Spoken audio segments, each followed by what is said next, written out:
Hello friends, कैसे हैं आप लोग। उम्मीद करता हूं सभी लोग अच्छे होंगे। दोस्तों, कल हम लोगों ने देखा था कि लेवल्स ऑफ मेजरमेंट क्या होता है। BHU एमएड एंट्रेंस प्रिपरेशन की श्रृंखला का आज दूसरी क्लास है और इस क्लास में हम लोग प्रीवियस का जो पढ़ा हुआ है उसको थोड़ा सा रिवाइज करेंगे, हल्का सा पीछे चलेंगे और इसके बाद फिर अगली क्लास में आज हम लोग देखेंगे कि स्टैटिस्टिक्स किसे कहते हैं और स्टैटिस्टिक्स के साथ ही साथ हम कितने प्रकार की स्टैटिस्टिक्स का यूज़ करते हैं। ठीक है, और इससे फ्रेंड्स एक या दो क्वेश्चन तो रहता ही रहता है कि स्टैटिस्टिक्स क्या है और स्टैटिस्टिक्स के टाइप्स क्या क्या हैं। तो दोस्तों, आज हम लोग जो इस वीडियो में केवल ये देखेंगे कि स्टैटिस्टिक्स क्या है और स्टैटिस्टिक्स के दो प्रकार, एक पैरामीट्रिक स्टैटिस्टिक्स और दूसरा नॉन पैरामीट्रिक स्टैटिस्टिक्स। ठीक है, चलिए शुरू करते हैं कि स्टैटिस्टिक्स हम किसे कहते हैं। तो दोस्तों, सांख्यिकी जो होती है आंकड़ों का, एक तरीके से सांख्यिकी का मतलब क्या है कि आंकड़ों का विश्लेषण, वर्गीकरण, आंकड़ों का विश्लेषण, वर्गीकरण, संगठित करना, आंकड़ों को संगठित करना, इनको हम क्या कहते हैं, सांख्यिकी कहते हैं। जिसमें तीन चीजें हमेशा आती हैं सांख्यिकी में, हम तीन चीजें हमेशा करते हैं। एक तो आंकड़ों का वर्गीकरण करते हैं, सांख्यिकी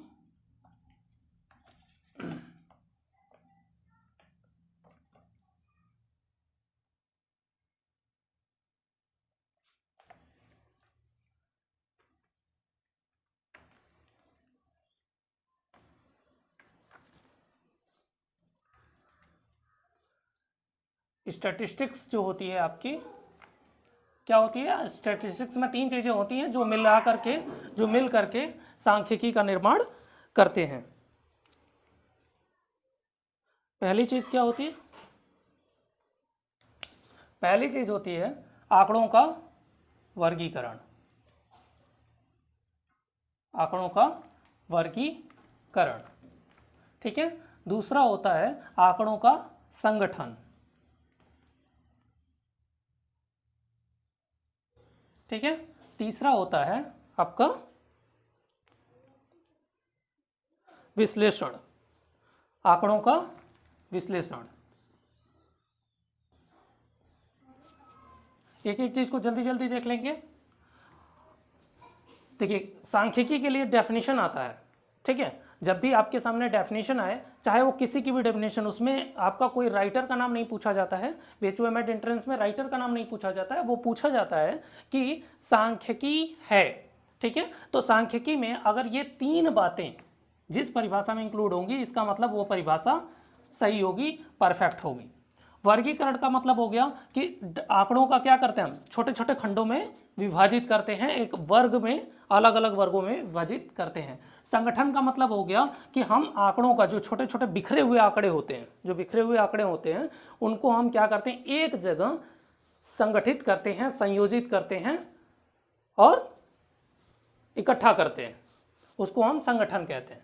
विश्लेषण में हम क्या करते हैं कि जो आंकड़े हमारे एक साथ संगठित आंकड़े होते हैं, उन आंकड़ों को हम क्या करते हैं, छोटे छोटे खंडों में बांट करके। वर्गीकरण में हम केवल दो या दो से अधिक वर्गों में बांट देते हैं।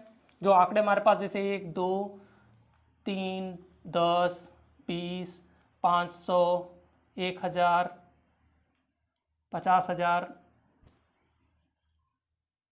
इस तरीके के आंकड़े हैं मान लीजिए। ठीक है, तो अब अगर वर्गीकरण की बात होगी तो इसमें ये यहाँ तक एक वर्गीकरण हो जाएगा, ये इकाई वाला वर्गीकरण हो जाएगा, और ये जो है आपका दहाई वाला वर्गीकरण हो जाएगा, ये आपका सैकड़ा वाला हो जाएगा, ये 1000 वाला, और ये 10,000 वाला आंकड़ा हो जाएगा। तो इसको हम वर्गीकरण कहते हैं, इसको भी हम एक स्टैटिस्टिक्स ही कहते हैं। ठीक है, और संगठन का मतलब क्या हो गया, ये बिखरे हुए आंकड़े हैं, इन आंकड़ों को चाहे मीन लगा करके, चाहे मीडियन लगा करके, चाहे मोड लगा करके, चाहे काई स्क्वायर लगा करके, चाहे कोरिलेशन लगा करके क्या करते हैं, हम छोटे छोटे आंकड़ों को, जो भी ये छोटे छोटे आंकड़े हैं, इन आंकड़ों को हम क्या करते हैं, संगठित कर लेते हैं। जैसे मान लीजिए इसका हमको मीडियन निकालना है, तो 1, 2, 3, 4, 5, 6, 7, 8। ठीक है, तो हम क्या कर देंगे, एक अंक और लिख लेते हैं, आसान हो जाएगा, 0। ठीक है, 9 अंक। तो मीडियन निकालने का जो फॉर्मूला होता है n+1/2वां पद।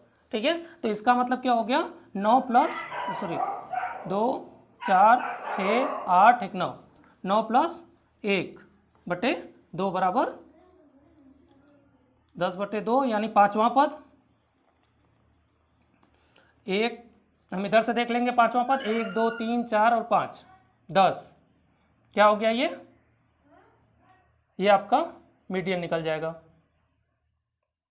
ओके, तो यानी ये संगठन का मतलब क्या हो गया, छोटे छोटे आंकड़ों को एक जगह हम संगठित कर लेते हैं। फिर विश्लेषण में क्या होता है, एनालिसिस में क्या होता है कि ये जो छोटे छोटे बिखरे हुए आंकड़े हैं, सॉरी, ये जो संगठित आंकड़ा है, संगठित आंकड़ों को, 5वां पद का मतलब इकाई 1 2 3 4 5 10 हो गया, तो यानी 10 को हम अलग अलग छोटे छोटे खंडों में डिवाइड कर दें, या फिर इसका अगर हम मीन निकालते हैं, जो भी वैल्यू आएगी उस वैल्यू को हम फिर से मीन से डेटा के रूप में परिवर्तित कर दें, वो होता है विश्लेषण। ठीक है, चलिए अब सांख्यिकी जो होती है वो कितने प्रकार की होती है, सबसे पहले हम लोग पूरा बृहद रूप में पूरा देख लेंगे, इसके बाद 2 की चर्चा करेंगे। ठीक है,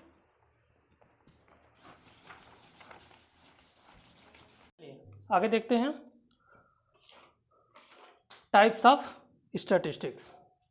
तो स्टैटिस्टिक्स जो होती है वो मुख्यतया उनको जो है 2 भागों में डिवाइड करके हम उसकी स्टडी करते हैं।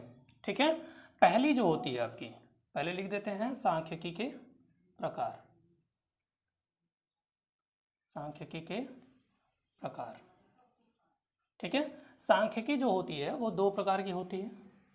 एक तो होती है आपकी आधारभूत विशेषताओं के आधार पर,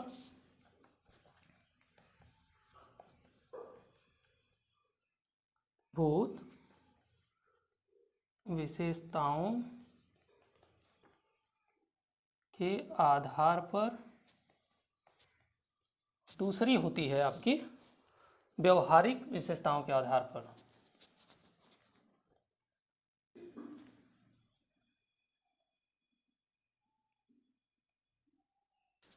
ठीक है, अब आधारभूत विशेषताओं के आधार पर स्टैटिस्टिक्स कितने प्रकार की होती है, ये होती है 2 प्रकार की।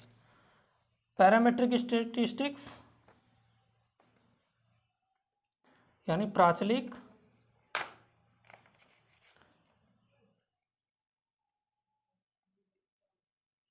सांख्यिकी,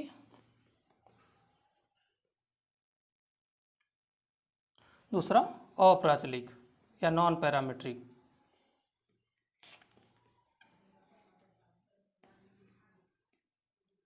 अप्राचलिक सांख्यिकी, ठीक है, नॉन पैरामीट्रिक।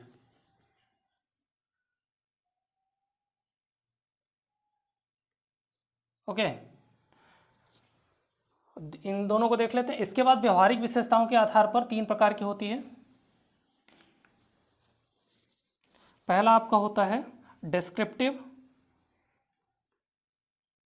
चलिए हिंदी में ही लिखते हैं, विवरणात्मक।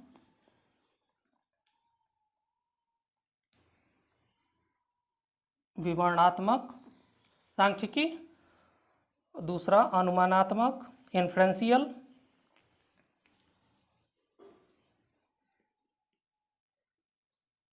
अनुमानात्मक। तीसरा होता है कोरिलेशनल यानी सहसंबंधात्मक। संबंधात्मक।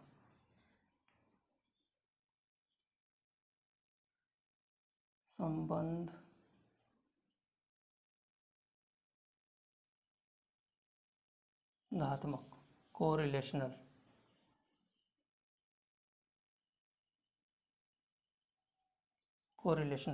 ठीक है, ये हो गया डिस्क्रिप्टिव, इन्फ्रेंशियल और कोरिलेशनल।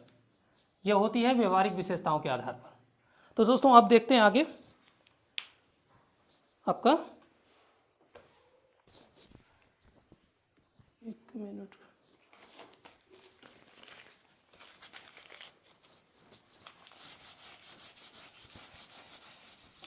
चलिए एक एक को समझ लेते हैं जल्दी जल्दी।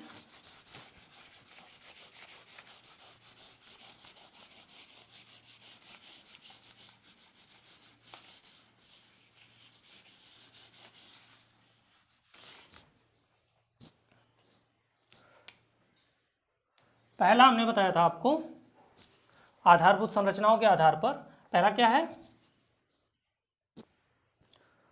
पैरामीट्रिक स्टैटिस्टिक्स, मीट्रिक या प्राचलिक।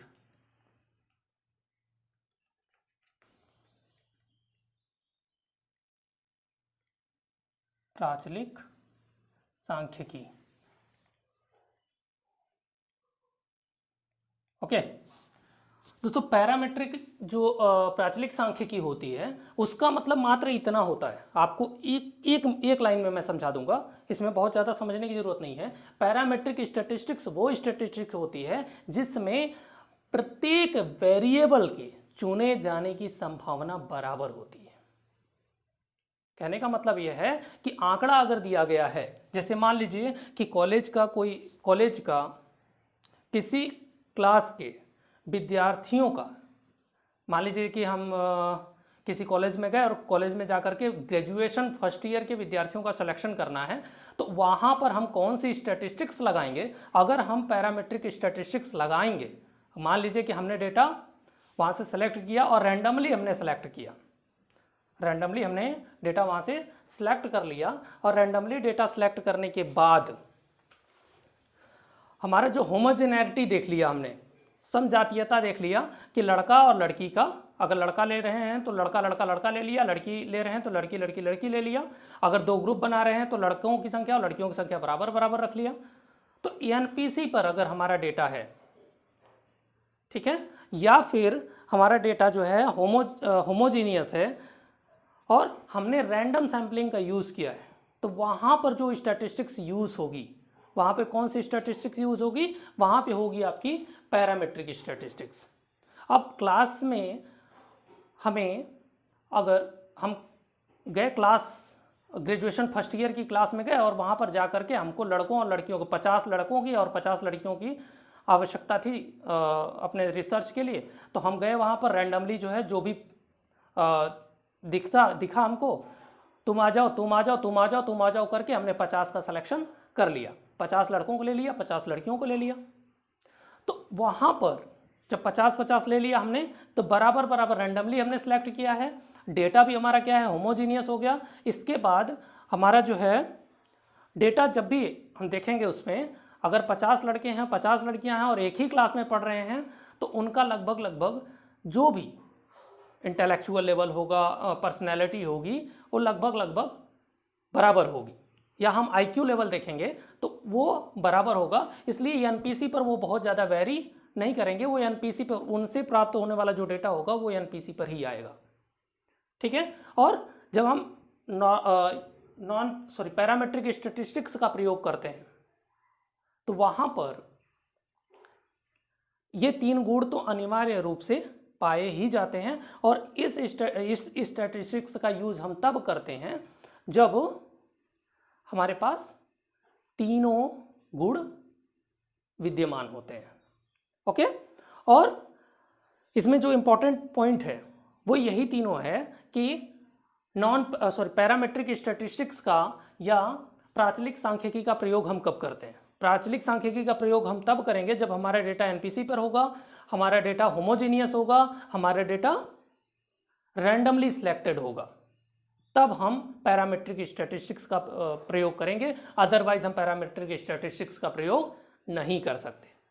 अब पैरामेट्रिक स्टैटिस्टिक्स कौन कौन सी होती हैं? वो होती हैं आपकी टी टेस्ट, नाम सुना होगा आपने, पढ़ा होगा, टी टेस्ट,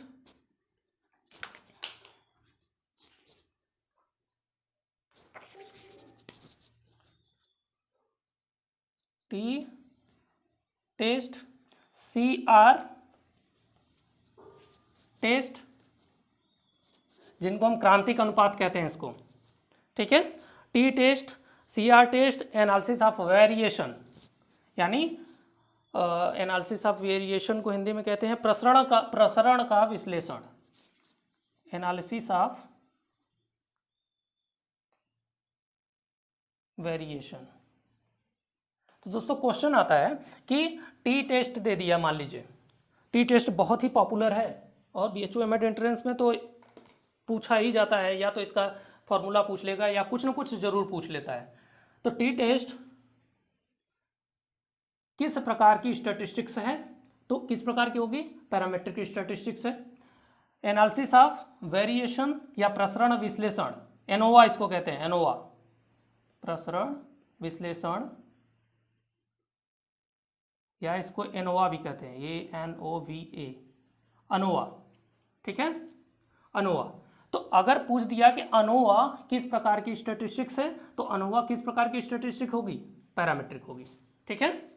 चलिए, आई थिंक आपको समझ में आ गया होगा। वही तीन चीजें जो हम बार बार 3 4 5 बार हमने रिपीट किया है, उसको आपको याद रखना है कि हमारी पैरामेट्रिक स्टैटिस्टिक्स तब लगाई जाती है जब डेटा क्या होगा, एनपीसी पर होगा, जब डेटा होमोजीनियस होगा, जब डेटा हमारा रैंडमली सिलेक्टेड होगा, तो हम इसका यूज करेंगे, अदरवाइज हम इसका यूज नहीं करेंगे। और पैरामेट्रिक हमारे पास अगर आंकड़े हैं, पैरामेट्रिक स्टैटिस्टिक्स कौन कौन सी होती हैं, पैरामेट्रिक या प्राचलिक सांख्यिकी कौन कौन सी होती हैं, तो उसमें ये 3 प्रकार के टेस्ट होते हैं पैरामेट्रिक टेस्ट, पैरामेट्रिक सांख्यिकी ज्ञात करने के लिए, T test, CR test, analysis of variation, ठीक है।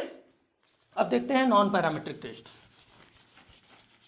नॉन पैरामेट्रिक टेस्ट,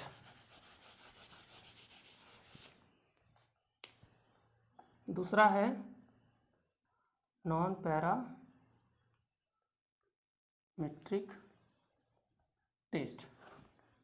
जो नॉन पैरामेट्रिक टेस्ट होगा या अप्राचलिक सांख्यिकी,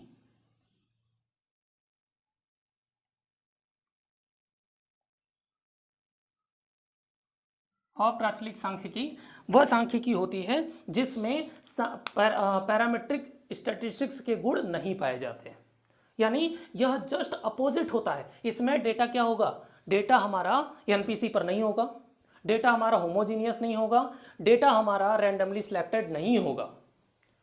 तो जब ये तीनों गुण उसमें नहीं होंगे, हम सैंपल भी बताएंगे आपको कि सैंपल किसे कहते हैं, पॉपुलेशन क्या होती है और सैंपल सिलेक्शन क्या होता है, ये सारी चीज़ें हम आपको क्लियर कराएंगे।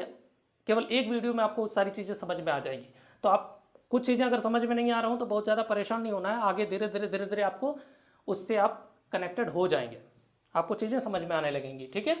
तो नॉन पैरामेट्रिक जस्ट उसके अपोजिट हो जाता है, ठीक है। नॉन पैरामेट्रिक जब भी डेटा हमारे पास होगा, उसके लिए कौन सी स्टैटिस्टिक्स यूज करेंगे या कौन सी स्टैटिस्टिक्स मेथड यूज करते हैं हम, उसके लिए सबसे जो पॉपुलर मेथड होता है वो काई स्क्वायर, काई स्क्वायर,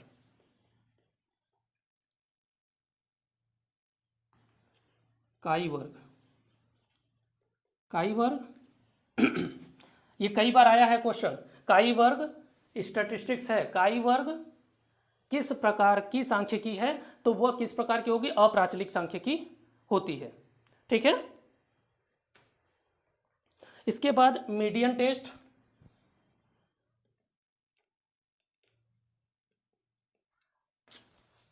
और sign test, Spearman test, sign test, Spearman differential, Spearman difference,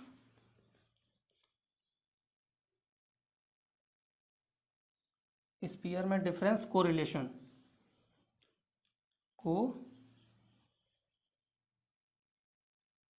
relation, ठीक है। यानी मध्यांक परीक्षण, चिन्ह परीक्षण, स्पीयरमैन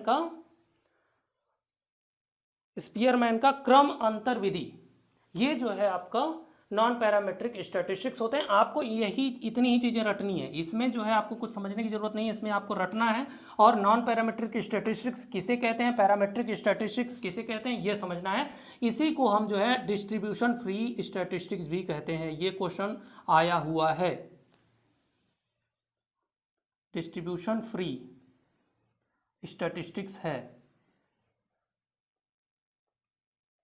तो ये कौन सी है, ये है आपका नॉन पैरामेट्रिक स्टैटिस्टिक्स, या हम ये कहते हैं वितरण मुक्त सांख्यिकी कहते हैं हिंदी में इसको, वितरण मुक्त सांख्यिकी,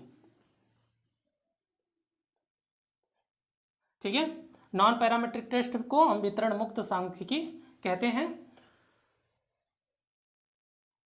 तो आपको ये भी याद रखना है, इसको एक नाम अगर ये दे दिया, मान लीजिए कि ये सारे एग्जाम्पल दे दिए, ठीक है, काई वर्ग दे दिया, मीडियन टेस्ट दे दिया, साइन टेस्ट या स्पीयरमैन का डिफरेंस कोरिलेशन दे दिया, तो ये पूछ दिया मान लीजिए कि डिस्ट्रीब्यूशन फ्री टेस्ट है या डिस्ट्रीब्यूशन फ्री स्टैटिस्टिक्स है, तो डिस्ट्रीब्यूशन फ्री स्टैटिस्टिक्स क्या हो जाएगी, ये हो जाएगी आपकी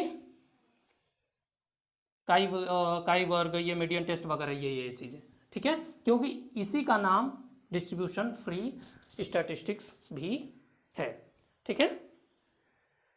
आई होप आपको समझ में आ रहा होगा धीरे धीरे, क्योंकि अभी चीज़ें नई हैं और बहुत दिनों से आप सभी लोगों ने भी पढ़ाई छोड़ रखी होगी या फिर बहुत सारे लोग पढ़ रहे थे, लगातार पढ़ रहे थे, फिर भी जब टीचर चेंज होता है, जब पैटर्न थोड़ा सा बदलता है, जब एकदम सेंटर्ड हो जाते हैं आपको कि वही चीज़ें बस पढ़नी है जो एग्ज़ाम में आना है, तो आपको थोड़ी बहुत चीज़ें लगेगा कि समझ में नहीं आ रहा है, लेकिन धीरे धीरे जब आप फैमिलियर हो जाएंगे तो आपको चीज़ें समझ में आने लगेंगी। Okay, thank you very much, फिर मिलते हैं नेक्स्ट वीडियो में।